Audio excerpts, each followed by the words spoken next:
This is Monkey World in Dorset, the largest ape and monkey rescue centre on the planet. Today on Monkey Life, it's a day of introductions as alpha male Hananya is reunited with an old flame. Will he and Patricia patch up their differences?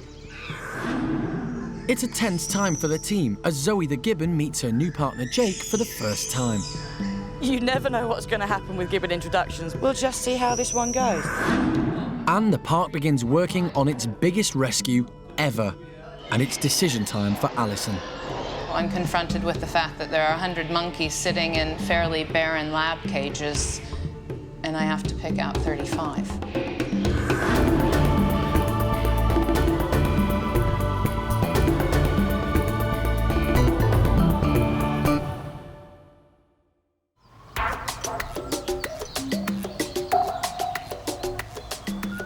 Monkey World is home to 4 capuchin monkeys. They are Tom, TJ, Gizmo, and Terry. In the wild, capuchins are native to South America, but these 4 primates were rescued from the British pet trade. Good girl. Many people keep exotic wild animals as pets without knowing enough about their needs, and current British law does not give the primates enough protection. They have been discovered in appalling conditions. Monkey World's 4 capuchins were all rescued from solitary confinement, and for them, life today couldn't be more different. They live happily together in a family group. But they're soon to be joined by more capuchins, a lot more, as the park prepare for their biggest rescue mission ever. Last year, Jim and I were actually approached by a laboratory in Chile that was home to 100 capuchin monkeys. And we were asked basically if we could rehome all of them, which was quite a daunting task. Previously, the park's largest rescue was of 19 stump-tailed macaques from a laboratory in Britain.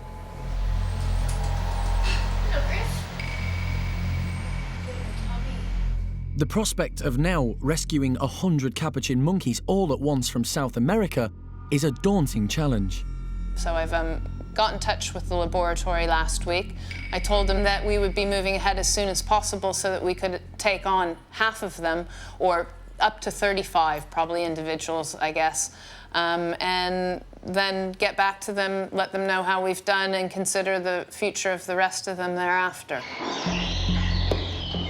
The capuchins have been used for contraceptive and other medical research, but with tests completed, they are now free to be retired. It's a sensitive issue.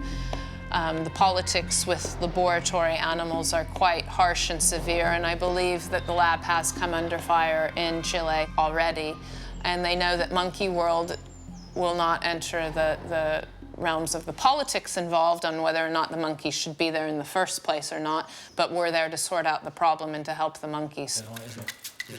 The park has a mammoth task ahead. They have to plan the move and build the new capuchins' homes, and nobody is sure what the monkeys' physical and mental condition will be like. I suspect that some of these individuals will be quite traumatized and institutionalized in their behavior, and that's something we'll have to be very cautious about.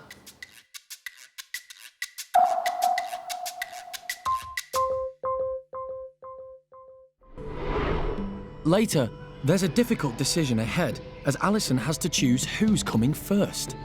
All of the little faces staring back at me are making the task very difficult indeed. Monkey World provides a stable home for abused primates that have been rescued from around the world. The rehabilitation process differs for each animal, and for chimp Patricia, it's taking quite a while. She lives in Hananya's troop of 18 and gets along with everyone apart from the boss himself. Hananya has been leader of the group for 3.5 years now and is respected by his females. They show their admiration for him through a variety of submissive gestures. But while the majority of the females pander to their boss, Patricia doesn't. Hananya finds her very attractive, but she's been playing hard to get. To ease the tension between them, they were separated. the problem with her is she's got no idea of the social workings of being a chimpanzee. You know, she's obviously been on her own as a pet for a long, long time and always had her own way. Well, she didn't get any comprehension of that you got to give to receive. You know, this whole thing, it's a bit of give and take, and the penny hasn't dropped as far as that's concerned yet. Today, the two chimps are going to meet face to face once again. Patricia spots Hananya straight away as he makes his entrance. She heads up high.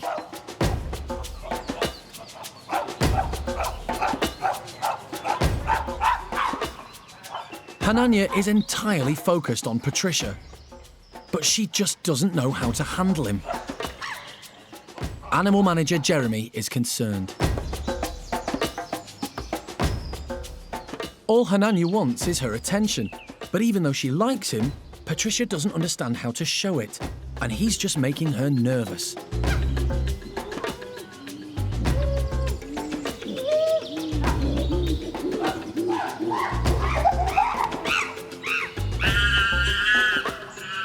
Hananya's frustration is starting to show, and all Patricia's screaming just serves to wind him up further.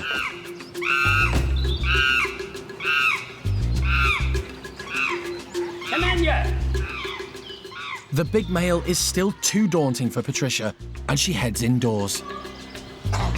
There's no reason to give up yet, because this is the best place for her. We're going to persevere with this for at least a bit longer, because it is her best option. You know, when we think of all the other groups of chimps that we have in the park, you know, this really is where she ought to be. You know, we can only hope that at some stage she will get the idea that upsetting Hananya ain't a good plan. You know, and he's bigger than you and you're going to get a thumb. Later, Jeremy checks on Patricia, and it seems her lack of interest in Hananya has pushed things too far. He's bound to wound him up. You know, I don't blame him for thumping her, to be honest with you.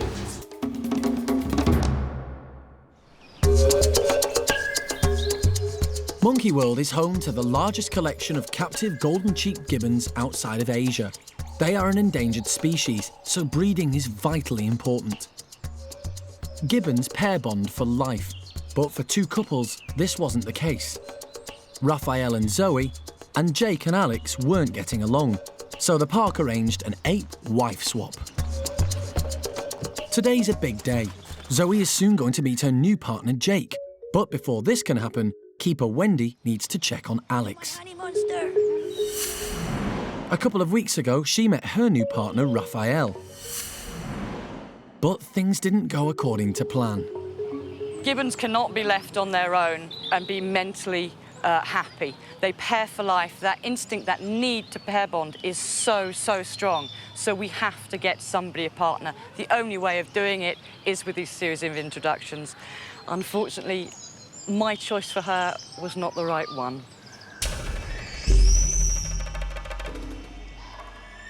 During the meeting, there was a scuffle, and it was Alex who was on the receiving end.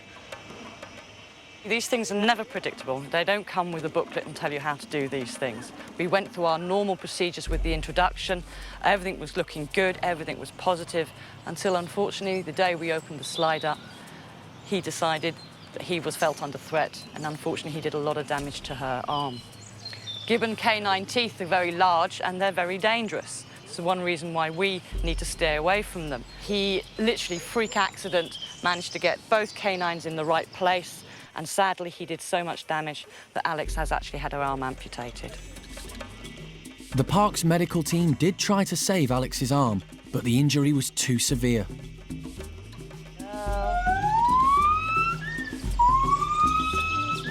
It's now been a couple of weeks since the operation, and she seems to be coping well. She was nursed fairly intensely for the first couple of days, but she is such a strong girl. She's done so immensely well. She's carried on. She's got to build up the strength in her arm. She's got just the one arm to swing on. She's got to get that strength up in that arm, but also to learn how to move her body, how to balance. How does she get around? But also I need to see whether or not she's capable. Do I need to make any changes to her enclosure? I haven't had to do that. She's just brilliant. She has progressed superbly well. It's good idea just to give her some time on her own, let her settle down, we can assess her and watch her. She's quite happy at the minute. What we plan to do is move Raphael back down towards her, and if it was just a freak accident, maybe it was, maybe it wasn't, but they will let us know instantly. If I put him next to her for a day, I'll be able to tell, is there any aggression, is there lots of aggression, right, away again, and we look for a new man. Next stop for Wendy will be the meeting between Zoe and Jake, and it looks like love is in the air. The best result we've ever had. Instant attraction to these two. And chimpanzee Jimmy heads outside for the first time since his knee injury.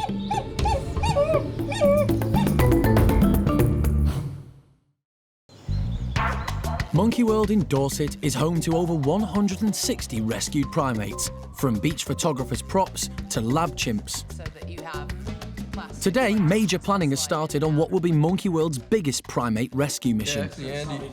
I mean, these guys are used to tiny boxes, so, I mean, you know, dividing a 6x6 bedroom in two is, like, absolutely no problem. Yeah. The park has agreed to rehome almost 100 capuchin monkeys, being retired from a research laboratory in Chile, South America. The plan is for them to arrive in stages and eventually live together in family groups. So now, Alison must decide which they want to take first. And now I'm confronted with the fact that there are 100 monkeys sitting in fairly barren lab cages, and I have to pick out 35. And all of the little faces staring back at me are making the task very difficult indeed. My first gut instinct would be to say, okay, so if we're going to take 35, first of all, women and children first. Sinking ship, off they come. And of course, with the youngsters as well, the sooner you get them out of the lab, the less damage is done to them long term. So I think we're probably going to head for women and children first and see how we go with that. The park is already home to 4 capuchins, rescued from the British pet trade. They live as a family group in a large house with an outside enclosure. But for the new arrivals, Operations Director Jez is overseeing the build of a new house and an extensive outdoor area. For the first time in their lives, they're going to be able to actually come out of a solitary confinement situation into real natural trees, just really getting used to actually having that freedom, which they've never had. They're going to be able to forage for insects and just basically be primates for the first times in their lives. It's going to be fantastic.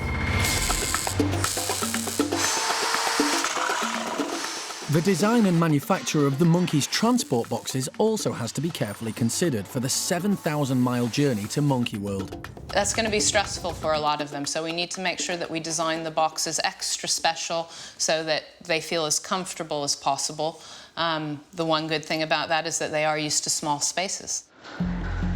The capuchins' transport and arrival will be just the first of many new experiences for these primates. When we get them here to the park, we'll try and start socializing them instantly. And, you know, we're never going to give them a wild existence back. And let's face it, these guys are going to be so messed up in their heads anyway that that wouldn't be appropriate for them going back to the wild. But what we can give them is companionship, a healthy life, better fitness, fresh air, and, you know, a nice, relaxing retirement. And for the most part, I expect these little capuchin monkeys will be over the moon to hear, feel, touch, play, groom, and hang out with their own kind. And once they get together, they won't want to be apart. It's going to be a busy few weeks for Alison and the team as they prepare for these new arrivals. So the ideal would be to get as many of these all together in one group. Coming up, golden-cheeked Gibbon Zoe knows just how to charm her new man. Zoe is such a tart at times, just making herself look as beautiful and as playful and as lovely as she possibly could.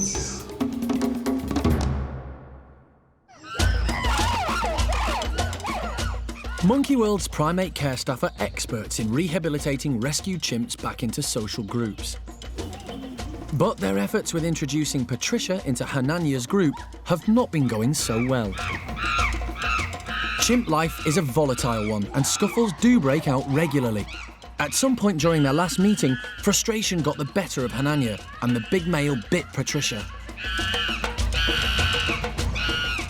So vets Femke and John Lewis and the animal manager Jeremy have come to see if she's okay. Will she show it to you? Or you, Jeremy? Come here. Come here. Jeremy tempts her over with some grapes so the team can get a closer look at the wound. Show me your neck. Show me your neck. Let's have a look. See your neck. Shall I come with you? Yeah. Come here. There you go. Oh, okay. Come down.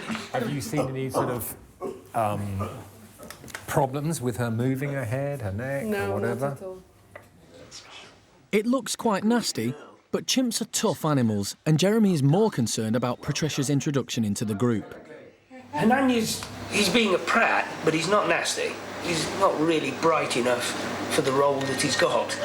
To a point, you can sympathise with Hananya, because she actually loves him, and he loves her, and she'll let him sort of get so close, and then when he wants to get a bit closer, she plays hard to get. She's a flirt.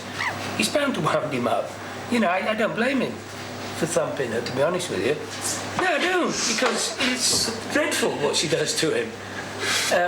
She's all over it. She won't leave him alone. But then, no, I don't want you now. You can't do that to people. You shouldn't do that to people. So I'm really not surprised we've got this situation. Park vet Femke has put Patricia on a course of antibiotics, and although it's an open wound, John seems happy with everything. They're very good at healing, but occasionally one will go wrong. So yes, you have to go through the appropriate steps. She's having a painkiller and something to reduce the irritation. I can't do any more. The team will not give up on Patricia, and they hope that she will soon relax around Hananya and settle into his group.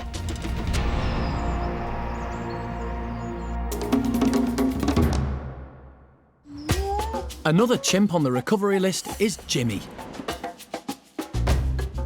He's going outside for the first time since the care staff noticed a wound to his leg.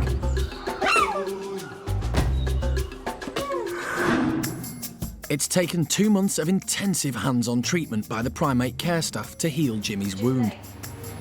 If they weren't so dedicated, Jimmy could have lost his leg.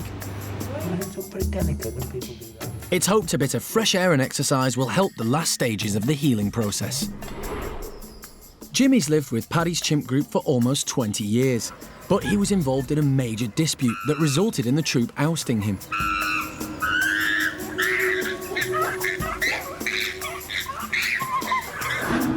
So, for his own safety, he's moving next door to the Bachelor pad. Jimmy has already met 5 of his rowdy new housemates, and today it's time for the next. He's meeting Spanish Charlie. All the other introductions are done inside, but because Spanish Charlie is a bit peculiar, he's a bit unique, I would rather do him outside, because he'll always, no matter what happens, when something abnormal happens, he'll always just sort of have a moment. It's the sort of thing it ought to be done in a large area rather than a small area, and then everybody can just leave him alone while he gets on with his displaying and all that sort of thing.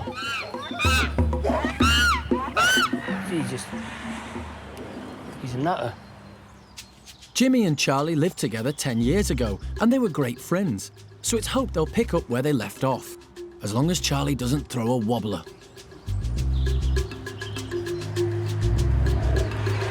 Charlie's just proven me out to be a liar about doing all his displays and stuff, because it's not quite the display I thought he was going to do, but... All seems calm, and a grooming session between the two is extremely positive. Despite Jeremy's concerns, the pair are getting along like old friends.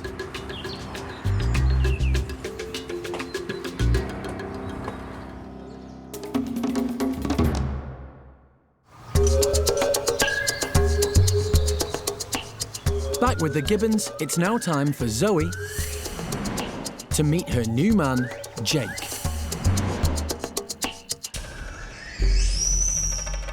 The park's last Gibbon introduction didn't go well and resulted in Alex losing an arm. Zoe's past history with boys isn't too good either. Zoe has had a divorce in the past. Raphael was not quite the man that she wanted in the end. She changed her mind, but that's a woman's prerogative. She wants more of a tough man, and Jake's that. But, he's not going to stand for any nonsense from her either. The pair have been housed closely together indoors for some time, and so far, the signs are good. But as with Raphael and Alex, it's only when they finally meet that the team can tell if they will get along. So Wendy's on tenterhooks as the pair are given access together outside. Neither Jake nor Zoe got on well with their previous partners, so nobody really knows what's going to happen. The initial signs look good, as Zoe immediately starts grooming her new man.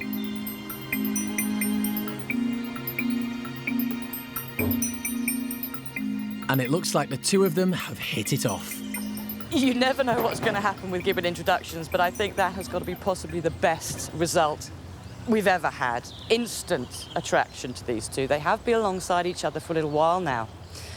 But Zoe is such a tart at times, just making herself look as beautiful and as playful and as lovely as she possibly could. I think she's written the textbook on Gibbon introductions, and Jake has lapped it up in doses, and he's quite happy because she's sitting out there grooming with him, playing with him. He gets everything he wants. A big outside enclosure, a brand spanking new house, and a new woman to go with it too. Next time, tough nut chimp Seamus shows he can still play nicely with the youngsters. There's some growing up to be done as orangutan Aris graduates from the nursery and meets bruiser Gordon. Oh, good boy. No, careful. Careful, that's good. We're good. And keeper Mike brings the woolly monkey baby down to meet his own kind for the very first time. There. Is that your little son? He's a handsome boy like you, isn't he?